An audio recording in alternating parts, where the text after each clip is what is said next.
Please join me in welcoming Dr. Solgittleman. Okay. So, here we go.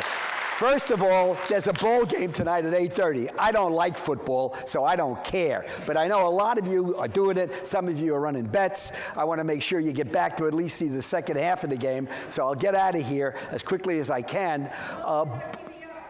Say it again?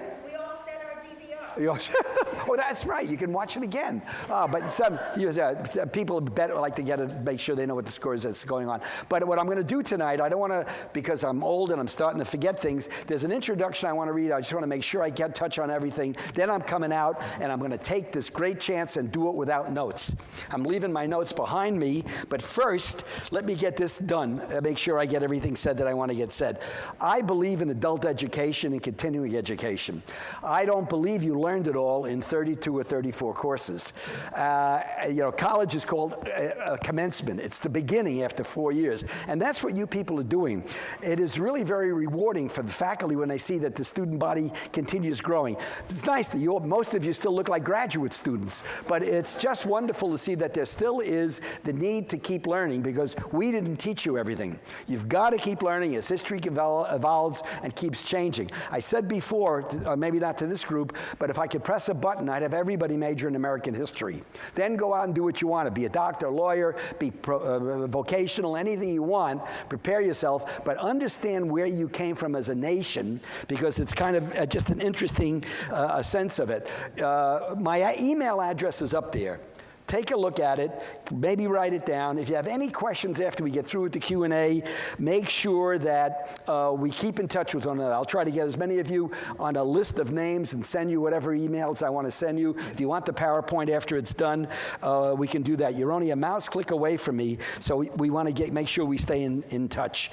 Last year, I gave a bunch of alumni lectures talking about the run-up to the election. That's over with now. Now we want to go back and take a look and see the events that are taking place now, what's happening out there, what the election tells us about ourselves. We found out, in the last 6 months, it's been unsettling.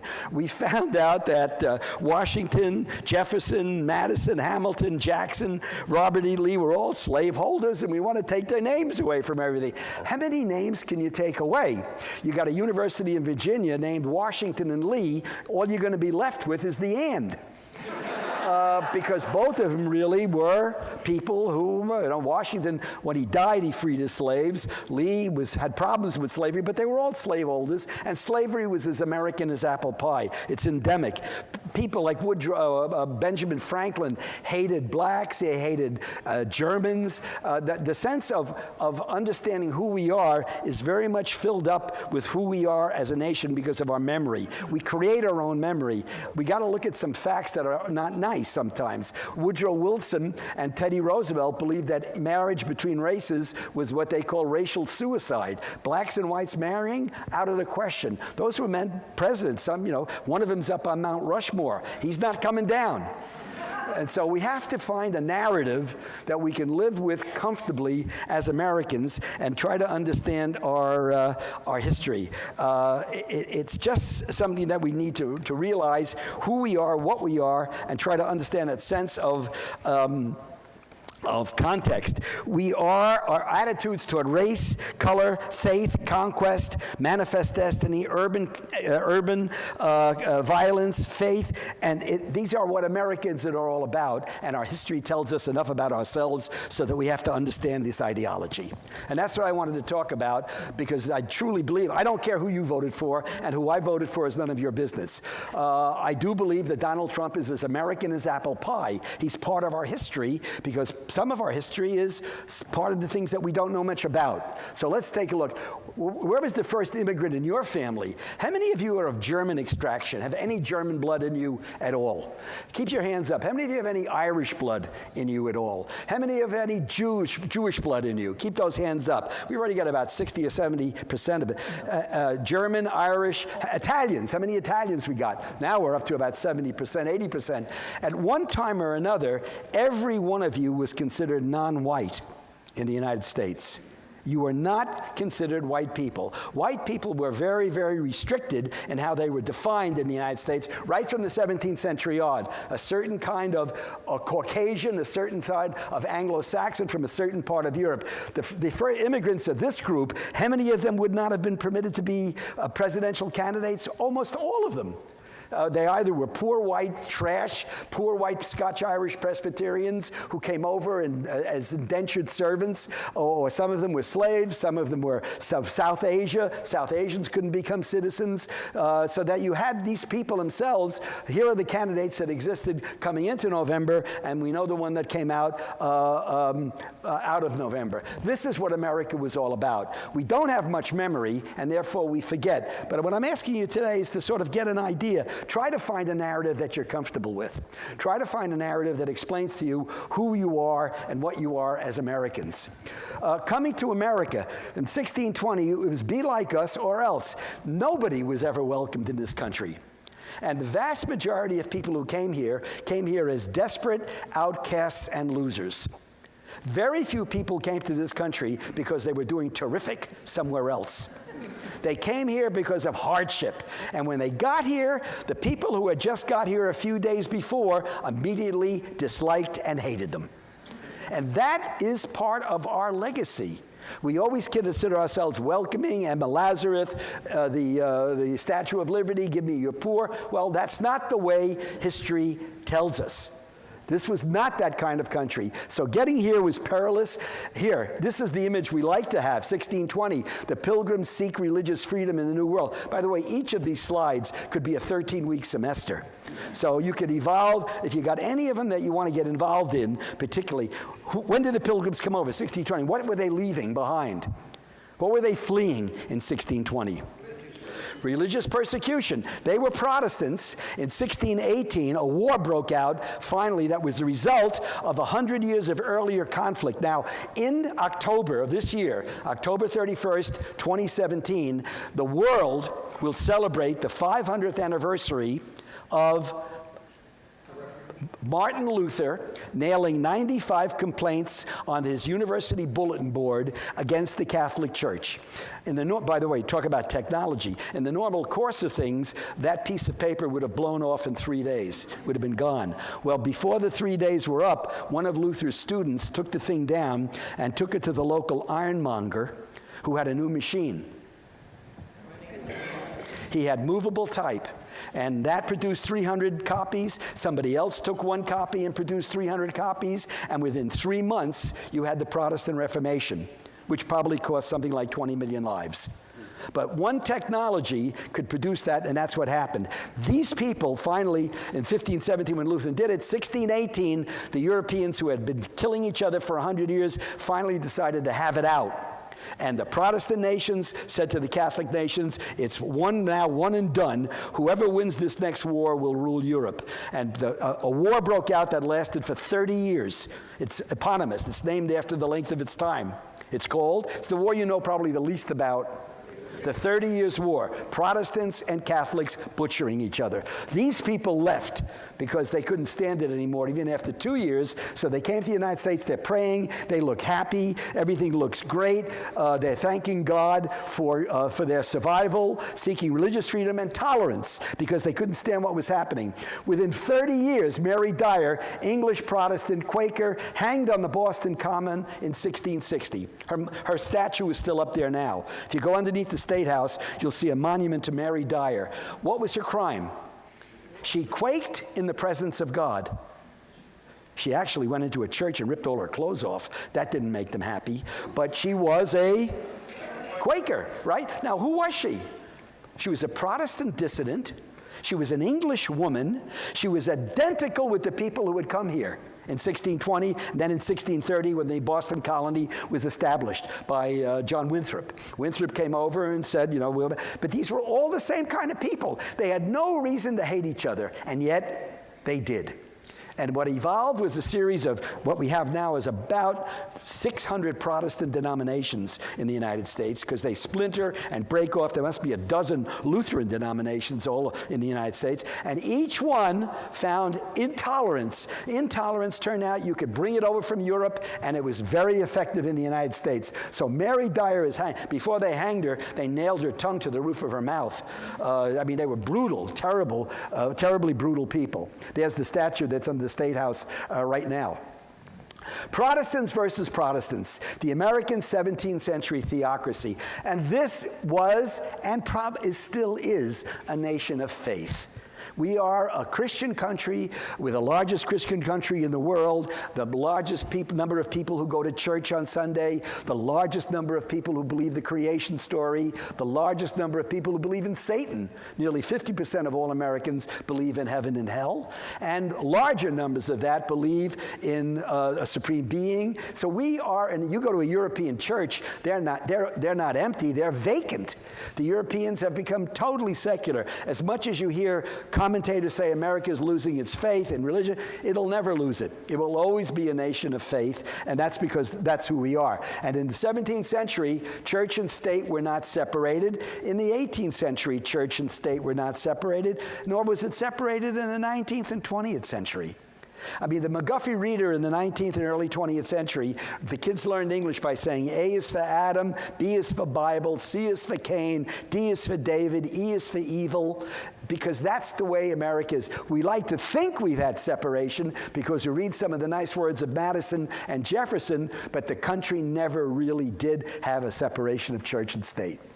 And the universities, the colleges, the little colleges, they started it out. Harvard was exclusively for Congregationalists. They wanted nobody else. The people at there were some people at Harvard who said the Congregationalism are not religious enough. They took a bunch of them out, went up to New Haven, and created Yale. So the Calvinists went up to Yale.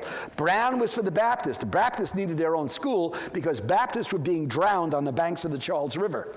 They drowned Baptists. They didn't like the way they prayed. They were English. The language part and the culture part hadn't come yet. But so these were all Englishmen who hated each other. Princeton, there was a bunch of people convinced, Protestants, that Christ would return to New Jersey. So they said, let's go down to New Jersey. The evangelical Presbyterians went down to Princeton. They founded the College of New Jersey. William and Mary was for the Anglicans, and these were exclusive.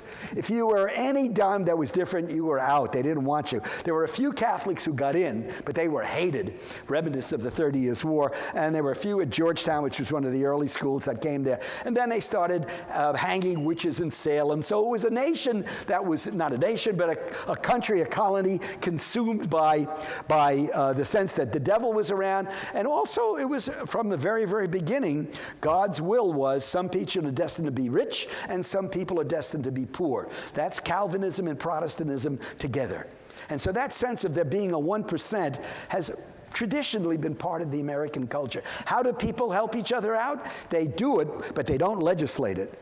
Now, the great Protestant surge from 1620 to 1820, the struggle over faith and language, this was an enormous period of immigration.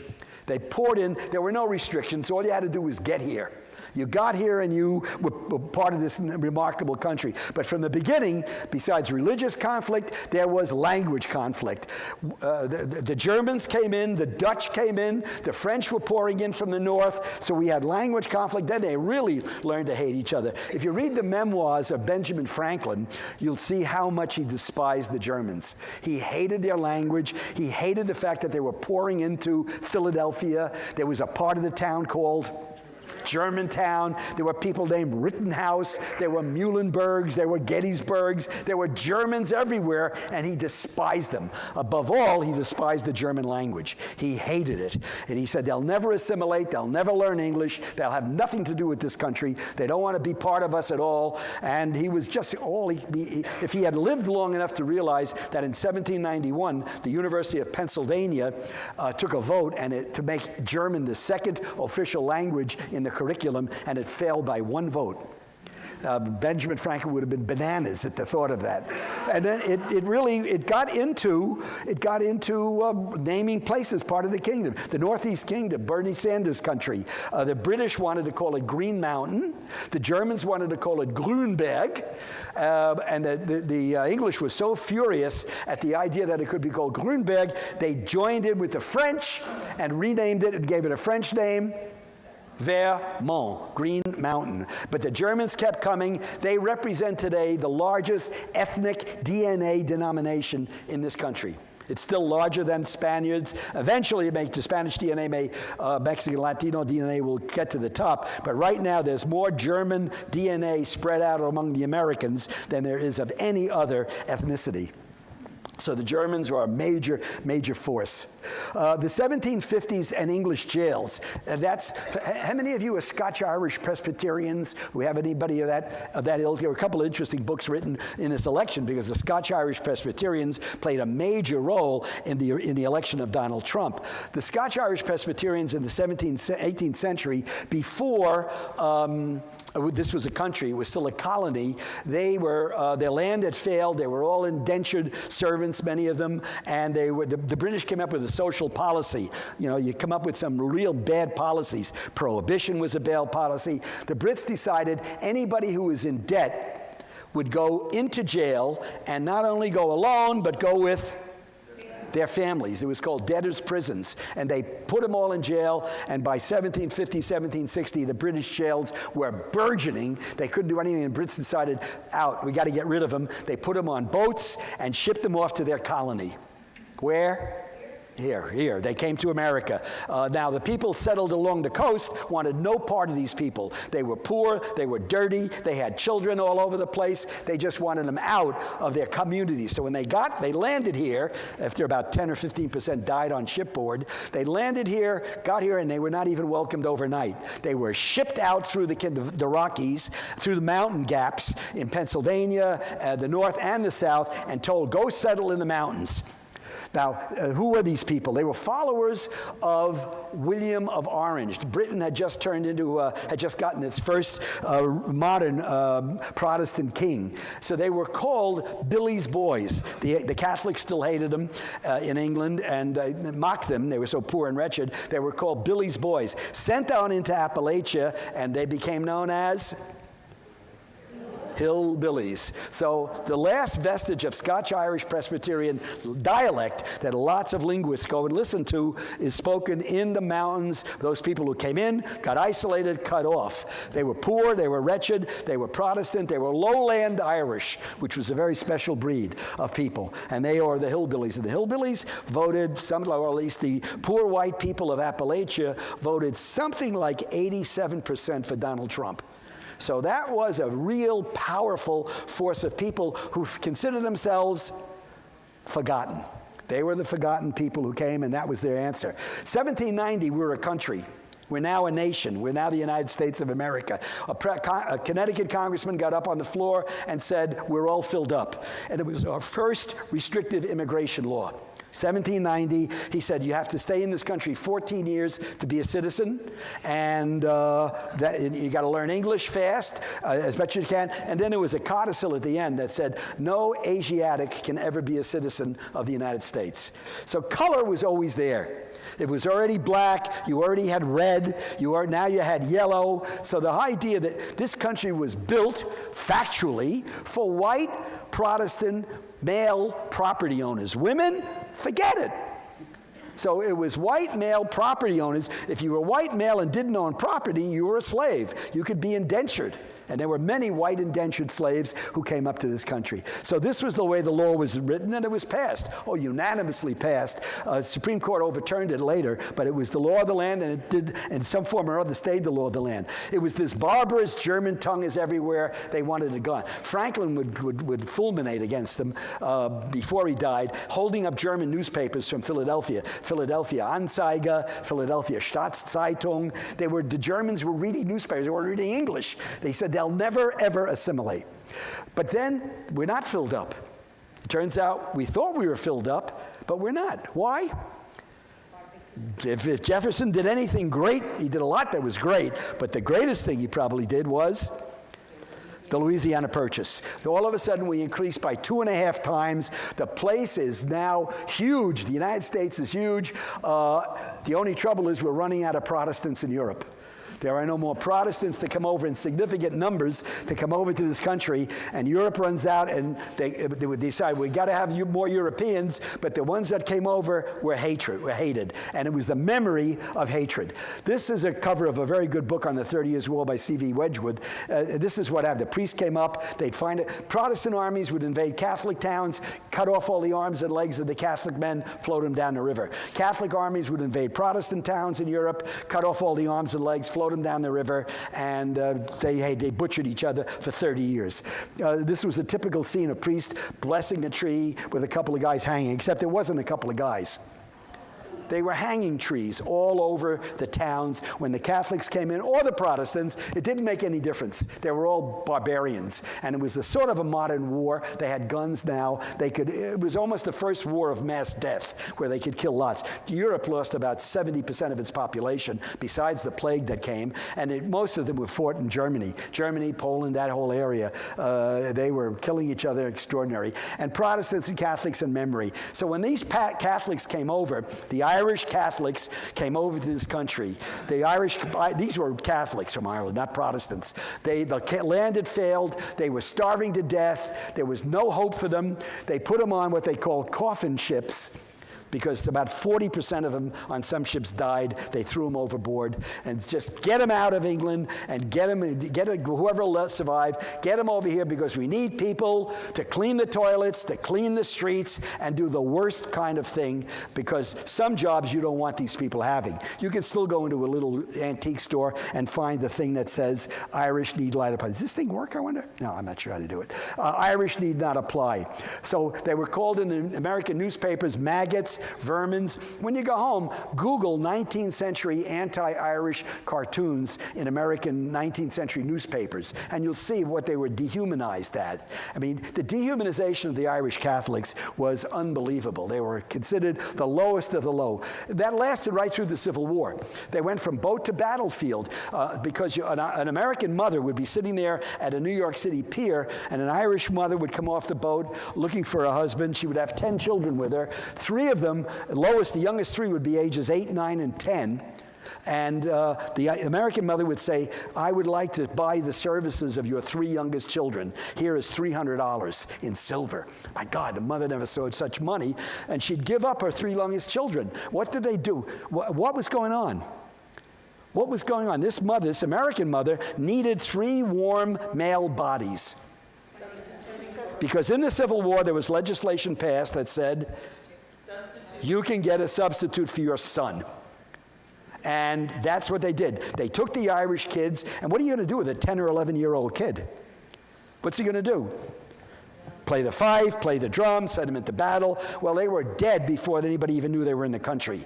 They went from boat to battlefield in a heartbeat and were slaughtered at Gettysburg. So that when the battle casualties went up in Gettysburg, in New York City, in July of 1863, the American Irish mothers went nuts. And then you get the first great urban riots in New York City. They hanged and lynched. What do poor people do? They attack other poor people. They lynched whatever the Chinese they could find. They burned down black orphanages. They attacked people on the street. They killed everybody. It was mayhem until the National Guard came in, federal troops came in and straightened it out. But the Irish were considered the lowest of the low and were not considered white. That lasted 60 or 70 years. But eventually they got their whiteness, because the country still gives you an opportunity. But if you weren't white in the 19th century, first half before the Civil War, and again after the Civil War, it didn't make any difference. The Civil War solved very little. If you weren't white, you were invisible. If you were black, there was slavery, the Dred Scott decision. Supreme Court has always played a major role. It's nothing new. 1857, they said a black man, according to the Constitution, they wrote the Constitution, they said a black person counts for how much? 3/5 of a human being. It's in the document. It's in the document. Read it. And it says that's 3/5. And Dred Scott said, you can't sue. You have no rights. Roger Taney, of the 9 Supreme Court justices, 7 were slave owners. So emancipation, they had it. Reconstruction from 65 to 77, it didn't work. Then came Plessy versus Ferguson in 1896, and separate but equal. You know how separate and how equal it was. For those of you that are baseball fans, you know the story of Jackie Robinson, and so you understand that this country was focused on color. And that was it. If you were white and of a certain kind, you were okay. But if you were black, you were not considered part of the human race. If you were yellow, they brought them in to build the Great Western Railroads because they were light, and you could pull them up with baskets into the high alpine mountains. And then by that time, most of the senior people on the railroad construction gangs were Irish. By the 1860s and 70s, they were making it already as in America. Mel Brooks had it right in Blazing Saddles. You saw Chinese and you saw blacks building the railroad. But after the railroad was built in 1869, the Transcontinental, the ones that survived, the pulling up into the mountains, sometimes the Irish supervisor would pull them up, say, throw the dynamite now. And they'd throw the dynamite, and instead of letting him down, they'd have a good joke and let the little Chinese guy get blown up. So the ones that survived staggered, were buried along the railroad, or staggered to the cities of the West, where they established what? Chinatowns. They couldn't stand the white people's smell. They wouldn't even do their own laundry with white people. They didn't like white people. They didn't want them around. So they got into a business of making laundry, and it became a kind of an iconic business for them. But as soon as the railroads were built in 1869, completed 1872, the Restrictive Chinese Immigration Act. They couldn't come into the country, could never be citizens, Chinese or Japanese. If you were red, you were already toast. You had disease, futile war, the Trail of Tears, where the Indians were taken forcibly out of Alabama and Georgia and shipped off to Oklahoma by President Andrew Jackson. The Supreme Court said, you can't do it. We have treaties with these people. Jackson said, try and stop me.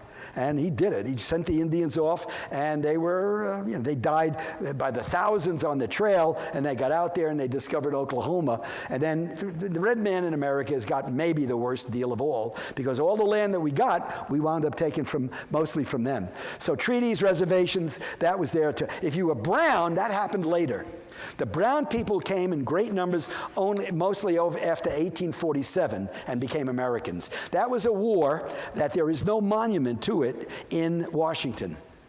It's another American war that we don't talk about much and we don't know much about. It was a prelude to the Civil War. And it suddenly made about 15 million brown people American citizens. Where did we get them from?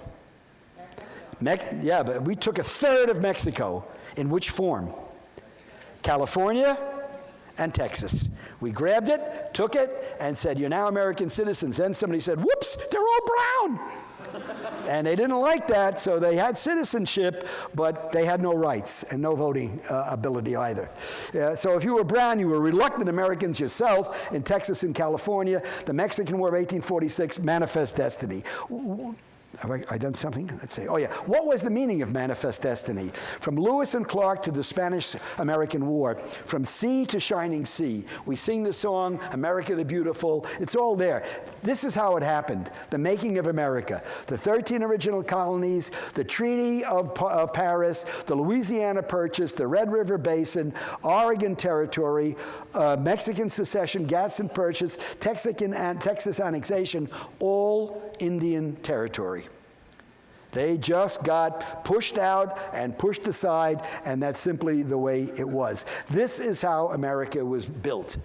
And I'm a patriot. I love this country, but I'm not going to delude myself to think that it's anything other than a nation that conquered from sea to shining sea. That's how we got it. Okay, so that is what we are. This was the vision, a nation triumphant. This lithograph sold into thousands of copies in every poor home in America. This was the image of triumphalism that Americans really preferred. Just take a look at it. You see if you can see the iconography. I'm afraid to press one of these buttons and screw everything up. I was looking for one of the little red lights. Will I find it? No, I don't want to do it. But if you look carefully, you'll see a railroad in the back, a railroad in the front. You'll see this gorgeous-looking, buxom, white woman holding what under her arm? A book, because we had learning, and a telegraph wire. And she got the telephone wire in her other hand. And then everybody's got, in the east, you got ships. You got railroads all over the place. You got Conestoga wagons. You got the Pony Express. You got farmers, miners, and who's getting driven west? The Indians, the buffalo, and this was our vision of what America was all about. The triumph of this great image of Columbia, who we are. Here, Promontory Point, 1869, May 10th, the joining from sea to shining sea. This was a picture, actually, a picture that was taken. There is not one black or yellow face in this picture. Only white people up there celebrating the joining of the two great, really, I mean, one of the great land grabs of all time was the building of this railroad. The government was giving away all this land to anybody who wanted it, and the industrialists were making it. When they reenacted in 1969, they put two black guys up in the top. But still, no, everybody else is white and no Indians. They just did that as a genuflection. It was 1969, already the civil rights movement had taken place, and the black Americans were getting some recognition. Now, immigration just kept coming. Everybody was coming. I mean, in the 19th century, the second half, Chicago, from Europe still, Slavic nations, Eastern nations, everybody. Chicago was the second largest Polish-speaking country in the world. Chicago was the second largest Swedish-speaking country. We still needed masses of immigration for the Industrial Revolution, for America's ability to do this. And it was, again, whatever marginal white people they had to take, they took them. As long as they were European, we didn't mind it. There were no restrictions. The door was open. All you had to do was what? Get here. All you had to do was get here. So the millions and millions and millions. There were movements to try to stop it, the Know Nothing Party, but capitalism needed what? Cheap labor. Which newspaper is the most pro-immigration in the United States? The Wall Street Journal. They have pictures of pears rotting on the floor of the Imperial Valley, and they say, enough said. You know, we need cheap labor. Bring the braceros back, bring the Indians, bring the Mexicans, bring anybody. We got to get this fruit picked, and this is a big debate. But that is, in a sense, this remarkable capitalist machine that we have in this country. We must have cheap labor, particularly the last 2 decades of the 19th century, the ready-wear clothing industry, the American Industrial Revolution was really gearing up, and the last massive immigrant wave of the 19th century from Europe, from 1880 to 1920, two more non-white people, the Jews and the Italians. But this time there was science working in favor of the idea that they were not white. Eugenics was a new idea, a new movement. What changed? The idea of survival of the fittest, the idea that the humanity was this tree, and the fit ones kept going, and the non-fit ones fell away. Where did that idea come from? 1859. I mean, you talk about books that really were seminal, that created change. Darwin's Origin of Species, almost unreadable. But important, it's one of those great, important, big books that's unreadable. But somebody read it, and the idea of survival of the fittest was taken over by his cousin Galton and sent to the United States. America became the first great home of the eugenics movement, that there were superior races and there were inferior races. America got that idea. American universities from Harvard, Chicago to Hopkins to MIT taught courses in eugenics, and this became the dominant scientific creed of the day. The Jews in Eastern Europe had to get out. They were desperate. Tsarist May laws of 1881, time to leave the dirty little Jewish communities of Eastern Europe. They were poor, they were wretched, they were many illiterate, they were Hasidic, they believed in a certain kind of emotional Judaism that was basically unintellectual. Their children were being murdered all over the place in the pogroms and it was just desperation to get out. Shtetl violence. It was the place was a garbage dump. Filth. We romanticize it. People dancing with bottles on their head, and Tevye and Fiddler and wonderful this, have a good time, l'chaim to life. It was filth, disease. People urinated all over. They defecated all over. It was a terrible place. Enough of the shtetl, and so the kids are getting ready to leave, and the adults are getting ready to leave. How did you get out? You walked. So they pulled the packs on their backs, and they headed for the Baltic, or some of them managed to get across Europe and got to Antwerp. The fee was $10 to $15. And where did they stick you? They didn't put you in first class, or second class, or third class. They had another class. Steerage, what the Germans called Zwischendeck, between the decks. And sometimes the deck was this high, sometimes they could stand, sometimes they couldn't. The same thing was happening in Italy. Fleeing Italian poverty, 1880, particularly in the south from Rome down. This was the steerage class. We had great photographers and drawers who were taking pictures and doing drawings of these people. $15 to get from Naples in 1890. Sometimes they let the women come up on top of the deck to get a little fresh air. These women looked pretty beaten down in 1888. There's a Italian steerage class ready. Ellis Island, they find the mobs were coming in such numbers, they had to open up new facilities. 1892, New York City, the federal government opened up Ellis Island. They still took everybody, but gradually the doctors stopped saying, if you got a certain kind of disease, we don't want you. They also discovered there were testing. Tests were being created. So they said, yeah, we can test now for mental retardation. If you're a moron, we know it. Well, they declared that 70% of all the people coming from Eastern Europe were morons. It's my family they're talking about. But so about 20% were sent back. So they were now sending people back, but because they had trachoma or glaucoma or something. So entering New York Harbor, they saw this gracious lady, but when they got there, they got through Ellis Island in 1892, and they were arriving in mobs. In 1895, here's a picture, almost all men. The men would sometimes come separate, bring over the wives later on. Here's an Italian family arriving without a father, 1897. They became victims. The women were often sent into prostitution. Prostitution flourished in all the major cities of America with immigrant girls coming in. Here's a guy, this little kid is holding on to his family, but with the Jews and these East European Jews welcomed by the German Jews and Sephardic Jews who were already in the United States, the Jews from Spain or the Jews from Germany. There are about 100,000 German Jews in this country. Were they welcomed? Forget it. They hated them. Freud is so wrong. There was a couple of big books now just come out again denouncing Freud's ideas and psychoanalysis. Freud was a pretty good sociologist. He might have been a lousy doctor, but he was a good sociologist, and he described something called the narcissism of minor difference, that people who are very much alike can learn to hate each other. And that's what happened with the Protestants, and it's what happened with the German Jews and the East European Jews. They were all Jews, but one group learned to hate another group. And that was the way it was. Were the Italians welcomed by the Irish Catholics? The Irish hated them.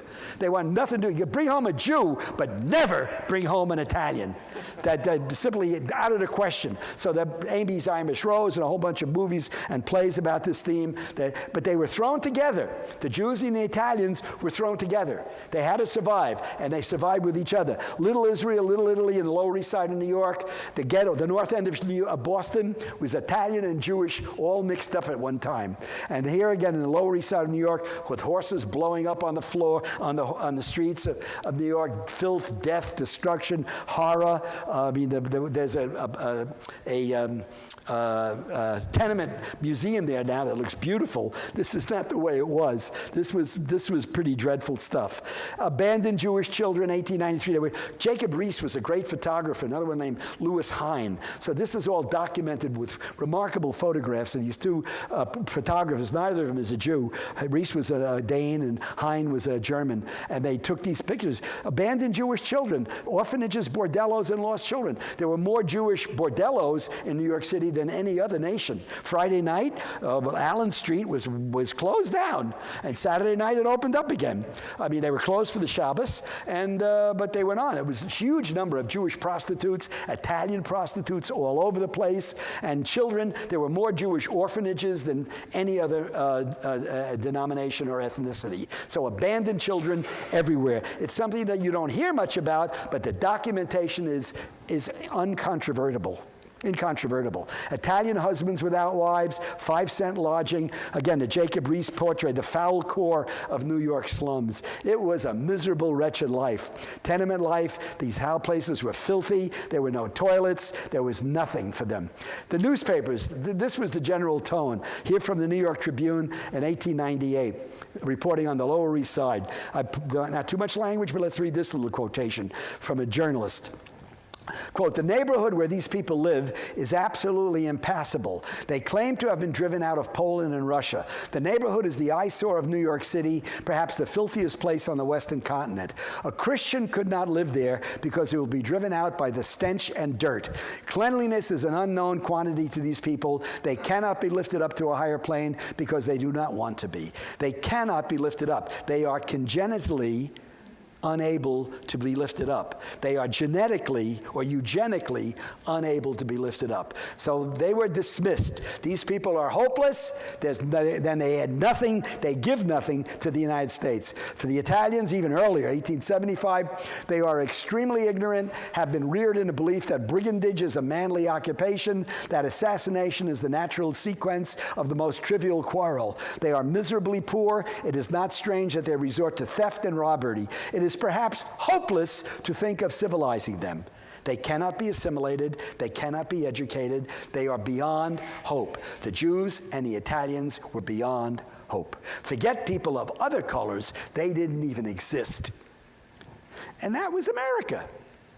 Now, they also brought some bringing in dangerous ideas. Immigrants brought unwanted ideas. Trade unionism. So they were bringing in, what was the other one? This is not a guy up there. Women, I started East European women, Rosa Luxemburg, Emma Goldman, Golda Meir, big-mouthed Jewish women who were up there telling their Orthodox Jewish fathers to go stuff it. And they were going to go out on their own, and they did. They were anarchists, they were bomb throwers, but they were people who stood up and said, "This is it."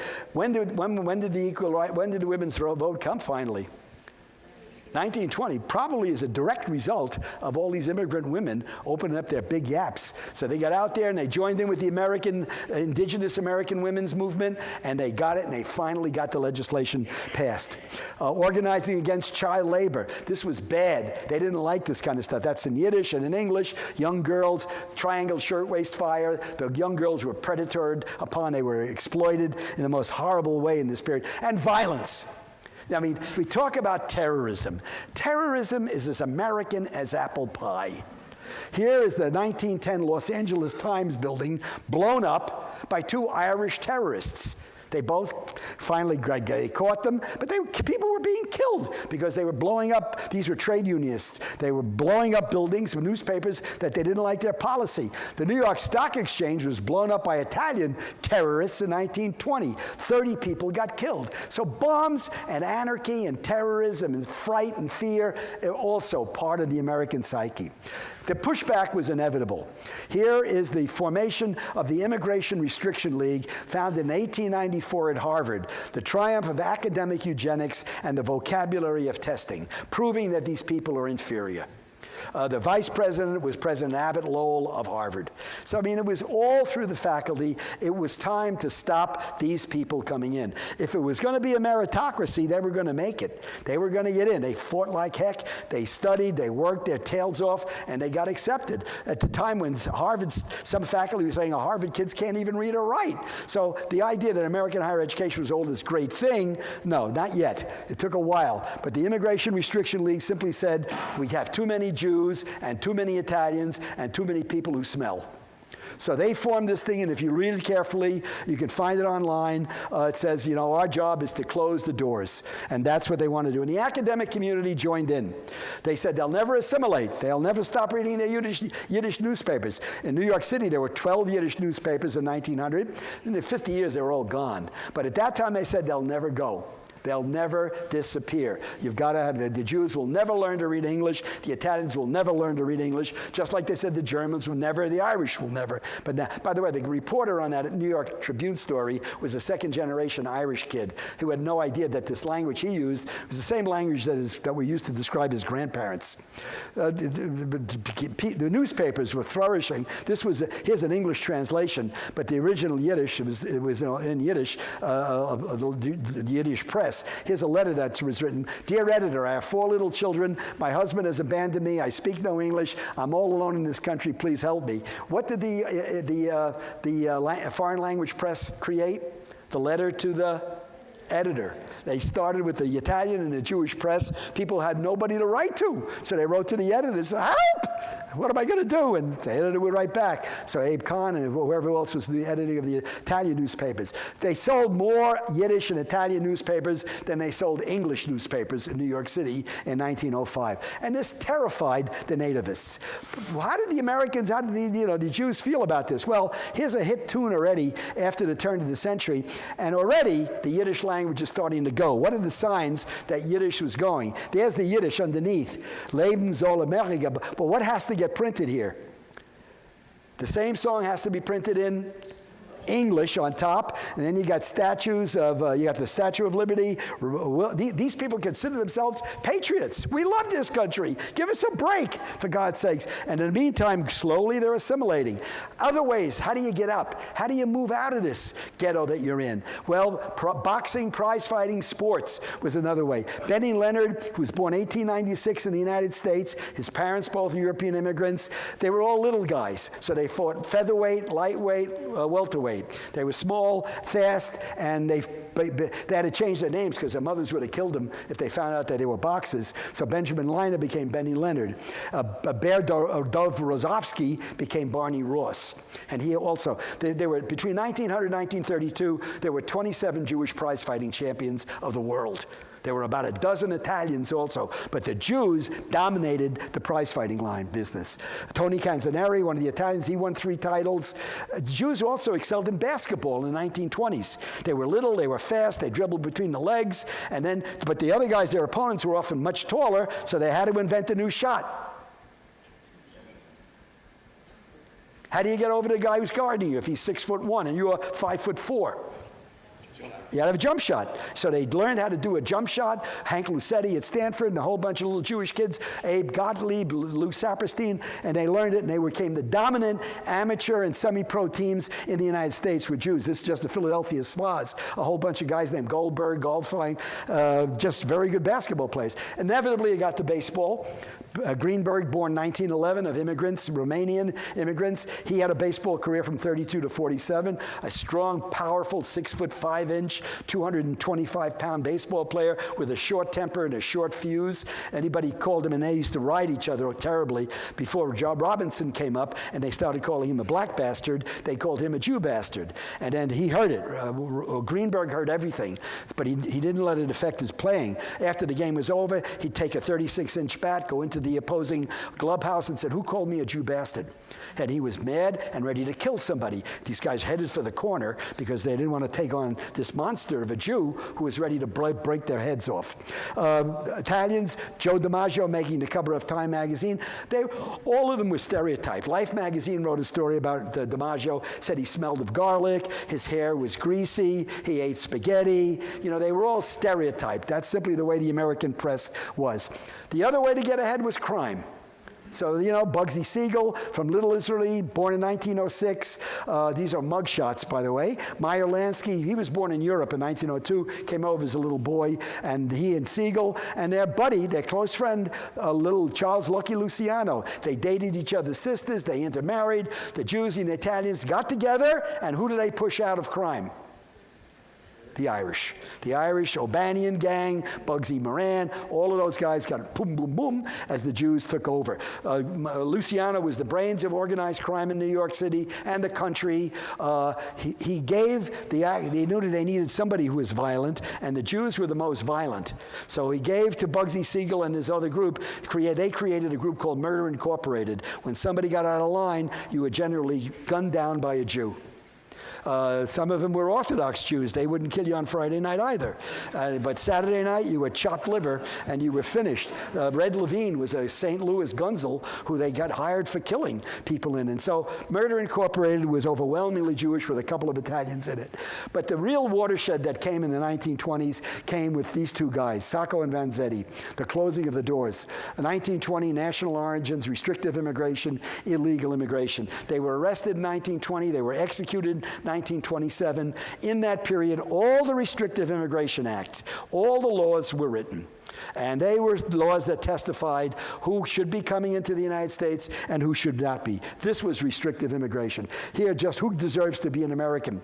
Academic eugenics, again, testified by a huge number of academics, scientists, psychologists from all the great universities. I might add, not Tufts, but all the other big-time schools had eugenicists on the faculty. The 8-to-1 Supreme Court vote, 1927, morons and imbeciles as legal language. This book by Adam Cohn, here's a quotation from it, big enough to read. Goddard administered the B'nai Simon to newly arrived immigrants at Ellis Island in 1913 and got startling results. He found that 79% of Italians, 80% of Hungarians, 83% of Jews, and 87% of Russians were feeble-minded. After reworking the results, he came up with figures that still defied belief. He reported that between 40 and 50% of these groups were feeble-minded, with a mental age of less than 12. And that testimony got this law written. Now, that was America before 1967. We have been, and this is where you get up to the current moment now, we have been a liberal democracy for 50 years. Before that, other people of different colors were voting. They didn't get it. They couldn't vote.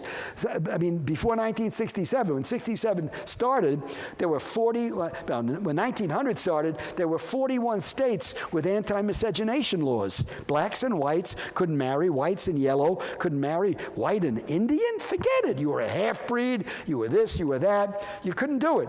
It was illegal in the states to intermarry. And so when the 60s came, the kids started making a lot of noise, and the civil rights laws started coming, and Betty Friedan showed up, and all of these things started stewing. There was huge pushback.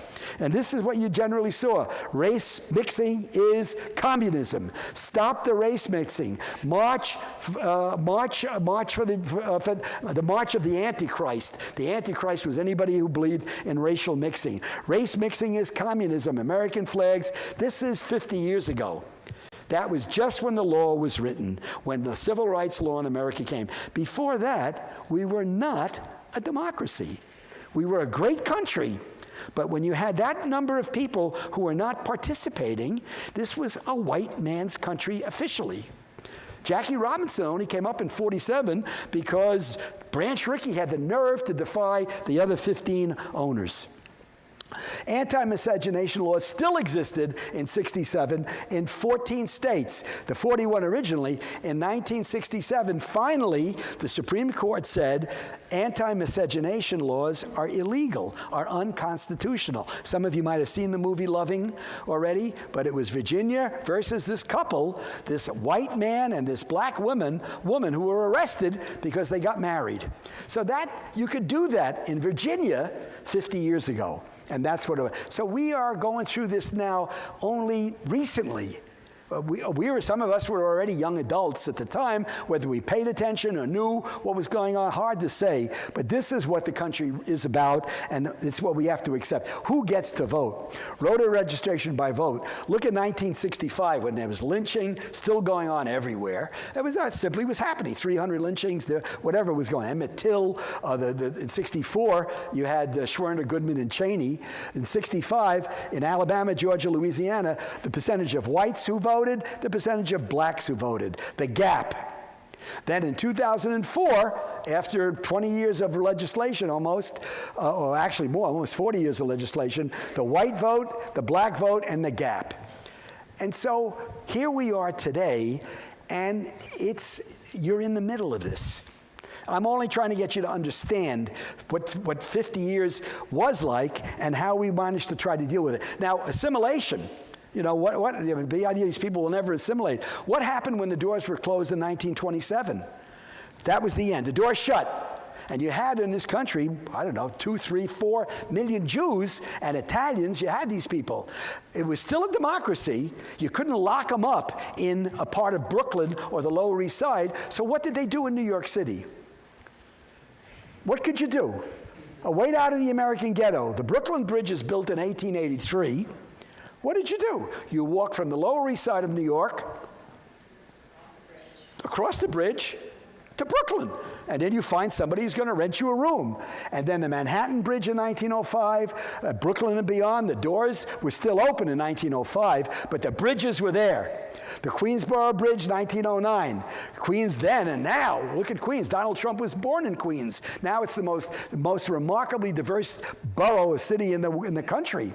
And so after the doors closed, the Jews and the Italians and anybody else who wanted, the languages were shut off. Within one generation, Yiddish started dying. Within one generation, Italian started dying in this country. So they weren't speaking these languages anymore. The newspapers were disappearing, and they were assimilating. They were pushing out into Long Island, so that by the end of the 1940s or 50s, in spite of all the pushback, there was a last Protestant hanging on by his nails from the end of Long Island. Now, 1920 to 1950, the doors were shut, but there was enormous progress made by the second and third generations in the United States. Colleges joined in the Immigration Act. Harvard cut off its Jewish quota. They made a Jewish quota of 8% or 9% in 1922. 2 weeks later, Yale did the same thing. 3 months later, President Cousins instructed our admissions people, restrict the number of Jews and Italians. So Tufts had the same policy as everybody else. The doors were shut, and they couldn't get in. They went elsewhere. They went to other schools, but they weren't coming here except in restricted, limited numbers. And you could see the huge gap. We were going nowhere. Until, as I said before, until Adolf Hitler came along in 1933 and in one generation destroyed the German system. Then in 1940-41, we let in 3 immigrants, a guy named Szilard, a guy named Einstein, and a guy named Fermi, an Italian, a Hungarian, and a German. In they came, they gave us the bomb, we beat the Germans, we won World War II, and after World War II, the GIs were coming back, and all of a sudden we realized that these immigrant scientists can give us something. And we opened up the door, and as of now, 30% of all American Nobel laureates are immigrants. So we are a hugely dependent immigrant nation in terms of our immigrant scientists, our golden age of higher education, which we enjoyed at Tufts finally in the 50s, 60s, 70s, 80s, and on, because we had the enormous number of immigrant scientists coming in. So where are we today as a nation of immigrants? Who wants to come? But no, not everybody. You can't get the Danes to come over. You're not going to get the Scandinavians, the Norwegians, the Swedes to come over. What are they like? Are they happy? Oh, they love it over there. They're not going to come. Who's come? Who comes? Who always comes? The poor, the wretched, the desperate, the losers. Africans, South Americans, Asians, they put them in containers. 10 people will die, 30 people, they don't care. They'll sell their children into prostitution to get the other 9 or 10 in. They'll do anything. So it's the poorest of the poor again. What's different? The race issue again. These are people of color. These are not Europeans who even can gain whiteness. So that's going on. That's still very much part of the play and very much part of the recent election.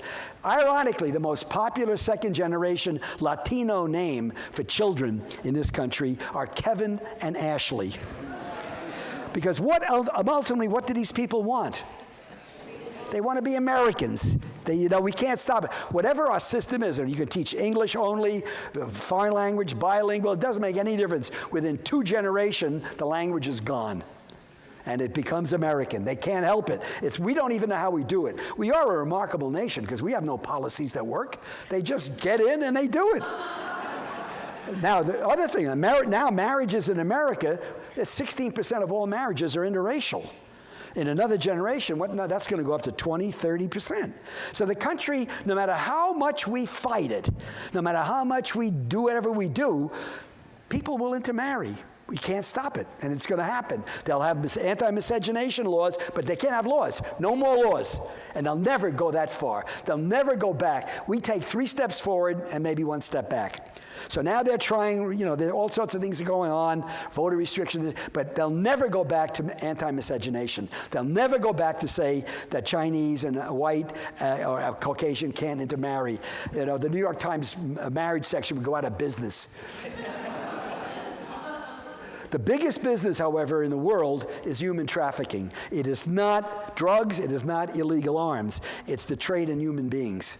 And that people will do anything to get into the United States. And this is simply the way it is. And so this big business is what drives all of the illegal immigration. It was Senator McCain who said, show me a 50-foot fence, I'll show you a 51-foot ladder. It won't work. Everybody is telling the administration about a fence. It won't work. They'll go underneath. The technology that they will develop is fantastic, and somebody will figure out a way to get illegal people. We have no idea how many 11. We guess 11 million, but we don't know. Some things never change. This has been a white rebellion. This last election. Understand it and deal with it. There's a lot of anger, a lot of things like this, and the idea of be like us or else is back again in play as it was in 1620. Some things just never change. Thank you. Okay, 8:06. Oh, let's go. Okay. How do we get back? All right, there we start again. All right, it's 8:05. I'm good for the time. I don't want to keep any of you from anything you're doing. But if you got questions, you can yell them out. I don't know if you have to come up here. If you have questions or observations or disagreements, anything. I have no opinion. I try just to lay out facts. You ascribed... Hold it. Maybe you do. You got to stand up there. They got to hear you. All right. You ascribed social Darwinism to Darwin, but he never said survival. Absolutely not. Whoever says people who say something have their ideas used correctly.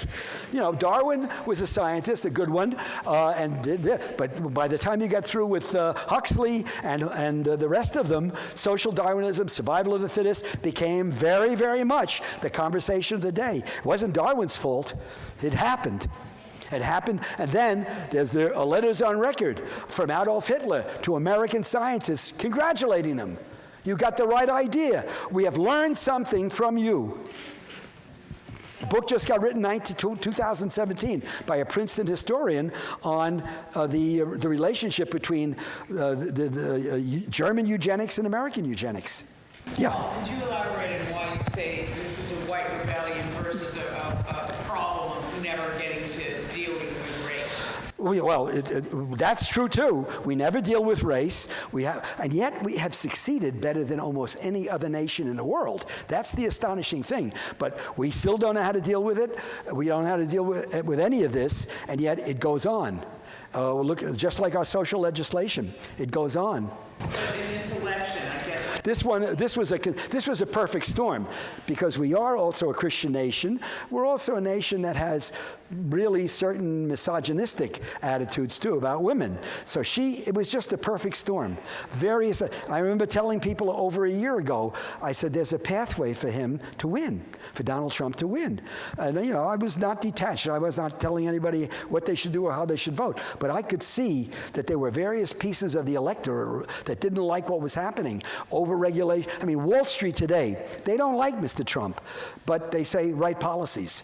So they like the policies, they don't like him necessarily, but it came all together in a perfect storm, and he won the election the way people win elections. It was very well done, and it was a huge amount of pushback on these 50 years. There's not much that they're going to do, but the idea of now gerrymandering by race, the Supreme Court's going to have to deal with that. Don't expect miracles from the Supreme Court.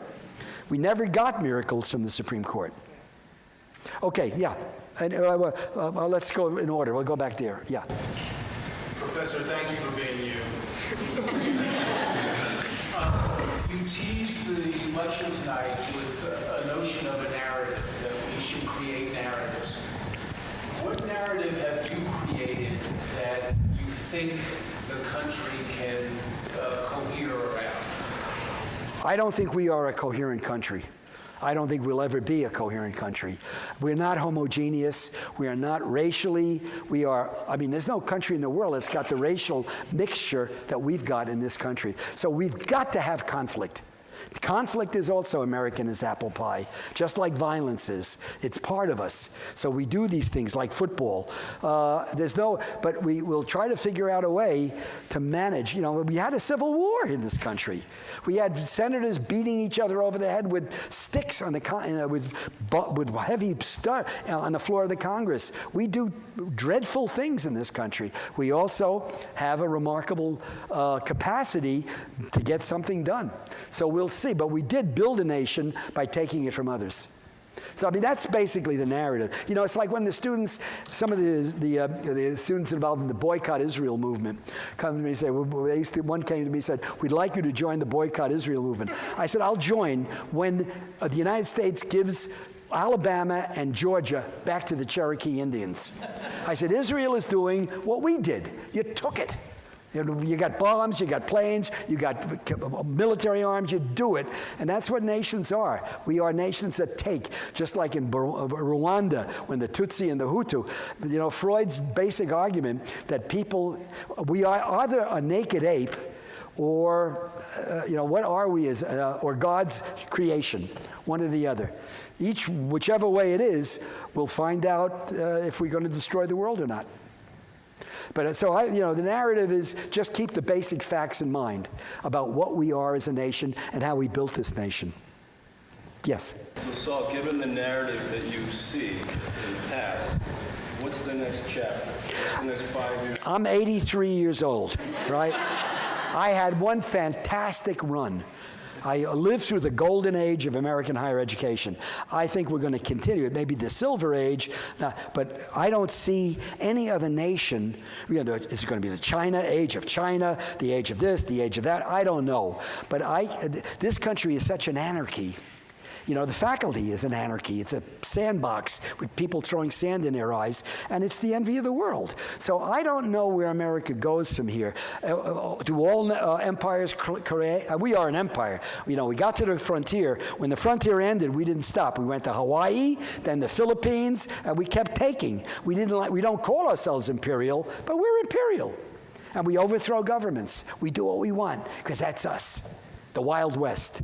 So I don't know where we're going to go, but I know that that's who we are as a people. Now, there is something, and I hesitate to mention it, but I will mention it. In 1973, the draft ended. Up until then, our children were doing the fighting.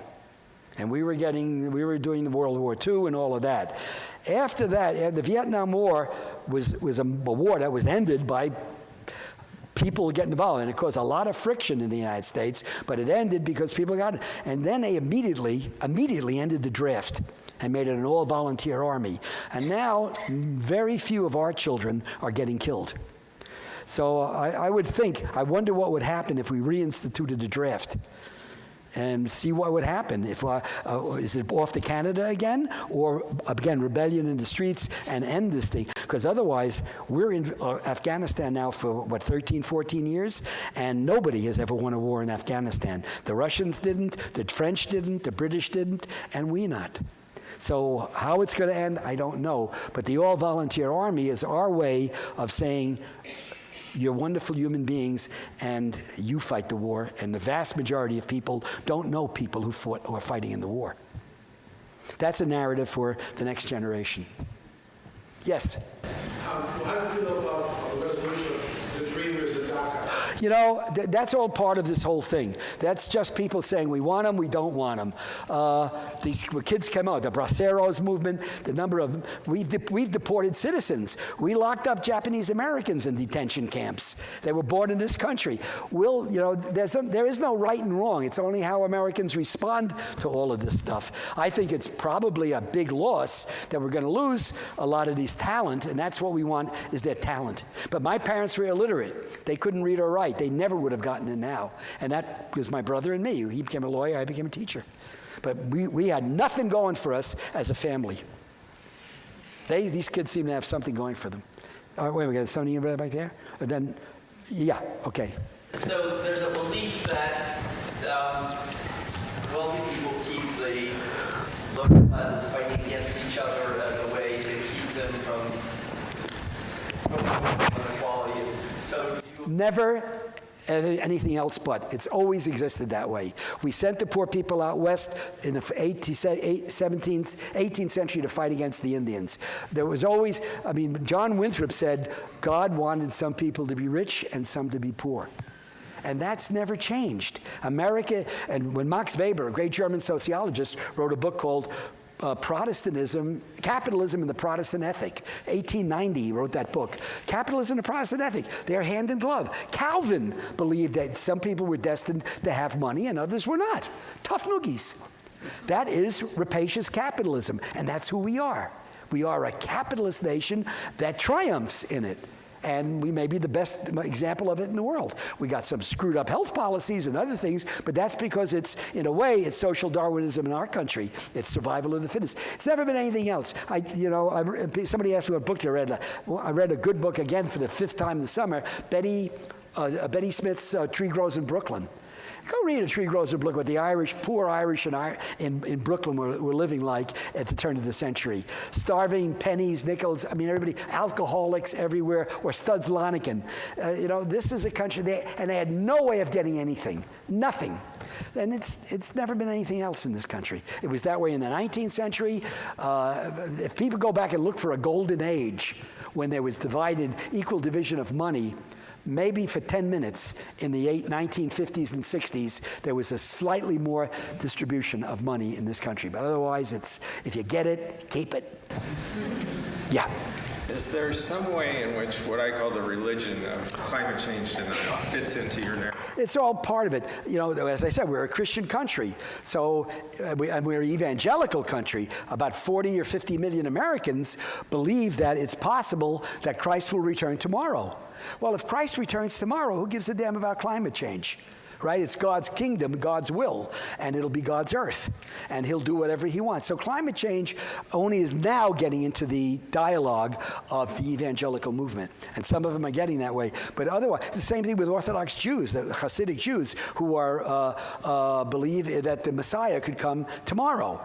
And I said to him, I gave a talk in Vail, Colorado, to the Lubavitcher movement, Vail, and I said, if Moshiach comes tomorrow, you could forget about your skiing.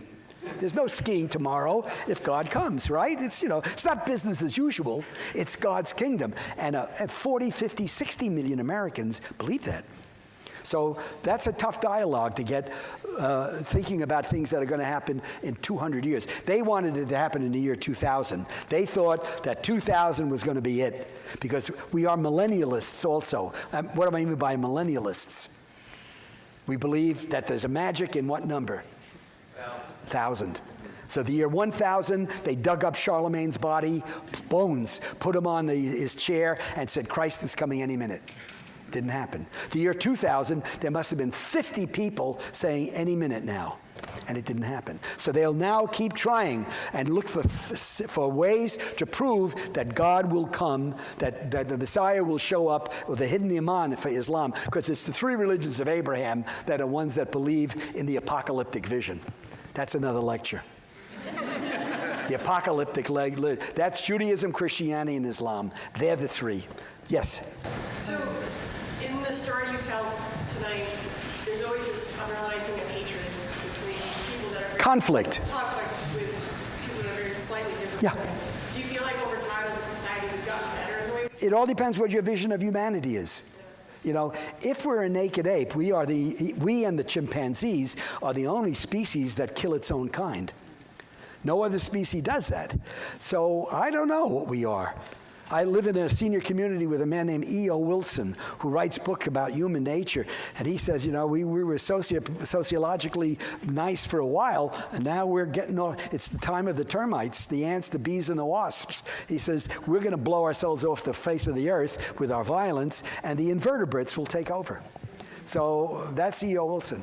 He's not exactly a man of God, but he's a very good biologist. termites. Why not? They don't. They ants. They cooperate. They say cockroach. Cockroaches are a little bit stranger, but certainly bees, wasps, ants, and termites. They already outweigh us 7-1. They're huge numbers of them, and if they have and they cooperate, they get along. They say they sacrifice. They sacrifice. We sacrificed for a while. Our species was sacrificial until we became more violent. So I don't know. I don't know the answer to our species. Our species has had a good run, a couple of million years evolving out of Neanderthal, Cro-Magnon, and here we are, Homo sapien. But whether our time has come, I do not know. Yes, please.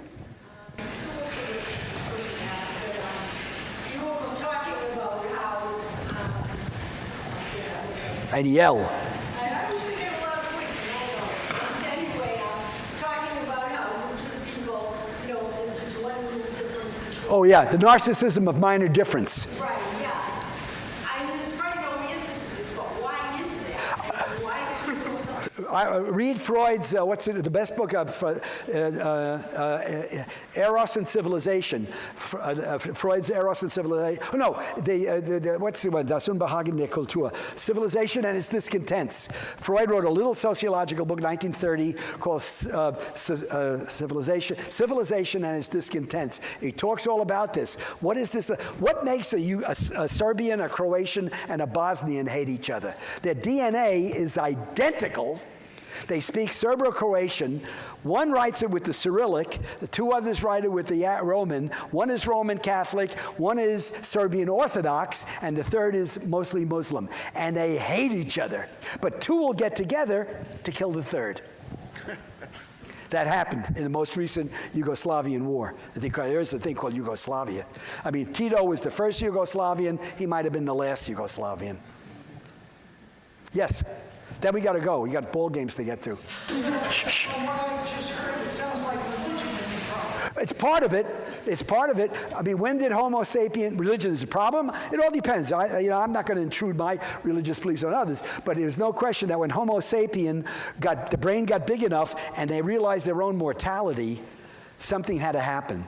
And something did happen. They created an afterlife. Once we got the brain big enough to realize that we were going to die, something happened to us, and faith came in. I mean, look at Christianity. What is Christianity? It's not what Christ, not what Jesus said. It's what Paul said. It's Pauline. And he says, you have faith. If you believe in Jesus Christ, you get eternal life. And Christianity spread like wildfire. Okay. Keep in touch. Email address. Argue, fight, conversation, but keep reading. And if you need books, let me know.